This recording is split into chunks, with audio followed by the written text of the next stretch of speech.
নমস্কার বন্ধুরা, আমি ডায়েটিশিয়ান শিউলি। আজকে এলাম নতুন একটি স্মুদি নিয়ে।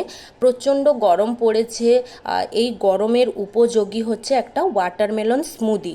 সেটা কিভাবে আমরা করব সেটা আপনাদেরকে দেখাচ্ছি বাড়িতে।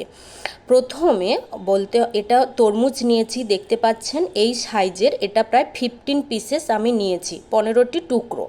এবার এই ওয়াটারমেলন কথাটির অর্থ হলো যে এর মধ্যে প্রচুর পরিমাণে জল থাকে, যেটা কিনা এই গরমের হাত থেকে আমাদের শরীরকে ভীষণ ভালোভাবে রক্ষা করে।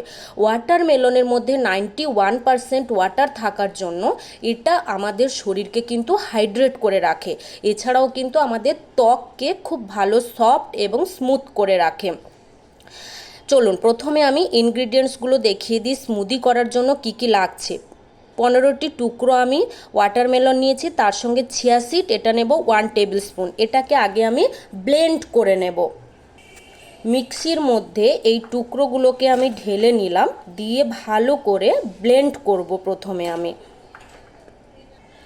আমি এটাকে কিন্তু সিড সমেত ব্লেন্ড করব, কেন কি ওয়াটারমেলনের যে সিড থাকে এটা আমাদের শরীরের জন্য খুবই উপকারী, তাই কিন্তু এটাকে ডিসিডেড করে আমি ব্লেন্ড করব না। ওয়াটারমেলনটাকে আমার মিক্সড করা হয়ে গেছে। এবার আমি এটাকে একটা বোলের মধ্যে ঢেলে নিলাম। দেখুন বেশ অনেকটা পরিমাণে কিন্তু এই 15 পিস হচ্ছে ওয়াটারমেলন থেকে আপনার এই স্মুদিটা হবে।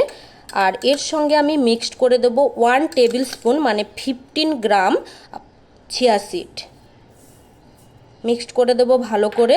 তারপর এটাকে প্রায় আমি 15 মিনিটস নর্মাল রুম টেম্পারেচারে রেখে দেব। এবার কারোর যদি মনে হয় এটাকে একটু আইস দিয়ে খেতে খাওয়ার দরকার আছে, উনি খেতে পারবেন। আর বিশেষ করে এটা খাওয়ার সময় হচ্ছে আফটারনুন এবং মিড মর্নিং টাইমিং। তাছাড়াও কিন্তু এটা সুগার পেশেন্টরাও খেতে পারবেন, যেহেতু হাই ফাইবার দিয়ে চিয়া সিড থাকে। আর ওয়াটারমেলনের গ্লাইসেমিক লোডটাও অনেকটা কম থাকে, তো কোনো কিন্তু ডায়াবেটিক পেশেন্টদের জন্য এটা কিন্তু কোনো সমস্যা হয় না। আপনারা এই ব্যাপারটা খুব এই গরমে এনজয় করতে পারেন। থ্যাংক ইউ বন্ধুরা, থ্যাংক ইউ সো মাচ আমার এই ভিডিওটি দেখার জন্য।